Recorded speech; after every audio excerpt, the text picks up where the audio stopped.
So, the World War II era begins in this region prior to the invasion of Poland, which happens in September.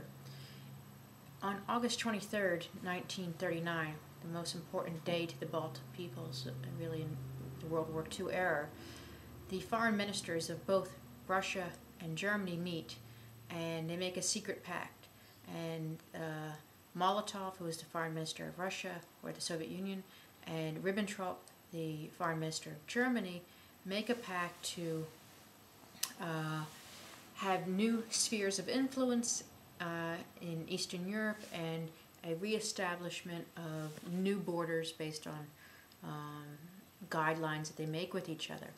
And because of that pact, the Soviets would then gain the sphere of influence of the Baltics as being one of their rewards, whereas Germany is going to regain half of Poland, Soviet Union will gain the other half, although Germany still keep its territories on the Baltic Sea and areas of the old former Prussia.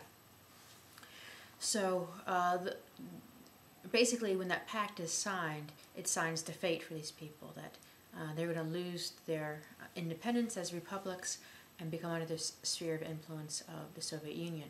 The war begins on September 1st, 1939, and actions in regards to this area start to play in motion, and by October of 1939 and November, Soviets start to station troops in this region, and by the spring of 1940, basically they're under control. All the Baltic nations have fallen and under the control of the Soviet Union. The West was not paying attention to this really in the same degree as maybe in another time period, because this was the same time that Paris fell in the spring of 1940. So all attention in the West is towards France, of course, and not to these tiny little nations that most American diplomats barely even knew. So they lose their independence, and this is how it begins.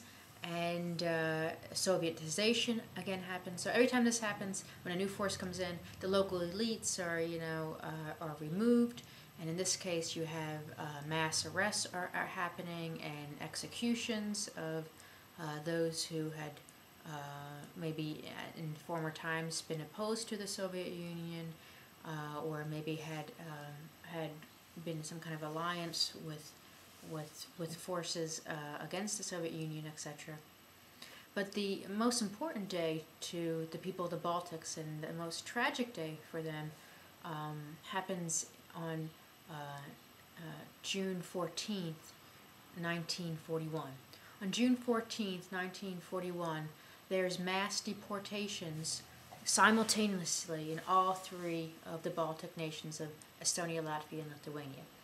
So what happened was basically all the local elite, and this is something that the Germans did as well. So who's going to oppose new controls? Well, those who are educated. So those with an education, those who were professionals, those who had any kind of money source, those who were well off, middle class, and such, maybe even those who just had a few cows more than their neighbors, were by force, by Soviet military units, pushed onto trains and were deported to Siberia, way off in Siberia. And tens of thousands of people were sent in each of these nations, and it's estimated today that maybe 40% of the people that were sent eventually died. They either died on the way because of the conditions on the trains, or they died once they reached Siberia, because it's basically these large prison camps where people are worked to death. So the old and infirm don't last very long. Those who get sick, die. So they become part of the Gulag system of Siberia. And really all those benefits that had happened during the time of each being a republic, of the educational reforms, and all these people who were leaders of the society were gone. They decapitated the society. And this is exactly what Hitler does in Poland as well. He removes all the local elites. He removes those who are educated. He removes clergy. And same thing in the Soviet Union in their actions in the Baltics. What's going to happen, though, this happens in 1941, June 14th. A few days later, really a week later, Germany invades Russia.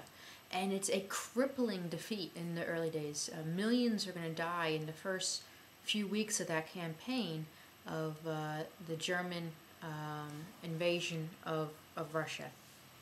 And what about the Baltic Germans that had been in that area to begin with? Well, when the Molotov-Ribbentrop Pact had been signed, Hitler had called that these Germans from far off areas were to return to the homeland. And basically, as the Germans pushed out those local elites and murdered tens of thousands of people in Poland, as those homes became vacant on the western borders with Germany, they were filled with, oftentimes, with Baltic Germans. So whole families came, German families came, and many of them fled, not because necessarily they wanted to be in the arms of Hitler, but they were fleeing from what they knew was coming with the Soviet Union and Stalin. So there were these people stuck between two worlds, and there were those, of course, who were loyal to Hitler, but many were just trying to find a way to survive and have their families survive. So a lot of Baltic Germans left during this time period, and even many Estonian Jews and such went into the arms of Hitler, thinking they were safer than being in the Soviet arms. By 1944, the Soviet Union starts to do better in the war and pushes back to what's known as the Narva Line, which kind of bisected this area, and there's mass fighting on the eastern borders of Estonia and Latvia and such, and this kind of wreaking destruction in this area. And the Germans had reestablished themselves after their invasion in 1941. So many of the Baltic peoples had welcomed the Germans with open arms again, because they thought they would be better than being under Soviet control. And for the most part, life returned to a somewhat sense of normalcy, even though they didn't regain independence. Kind of life went on as it did before. So even today, when you talk to Latvians and Estonians and such, they look at the Nazi era as good times, and they were better occupiers than the Russians. They'll tell you. When the war ends, it doesn't really truly end in this area. There's guerrilla fighting that goes on up until 1948 in this region. The war ends in 45, but there's locals who are fighting the Soviet control and dominance once again as it's reestablished. And these are known as the Forest Brothers, and they basically went off into the forests and the bogs and tried to wage a guerrilla movement against the Soviet Union.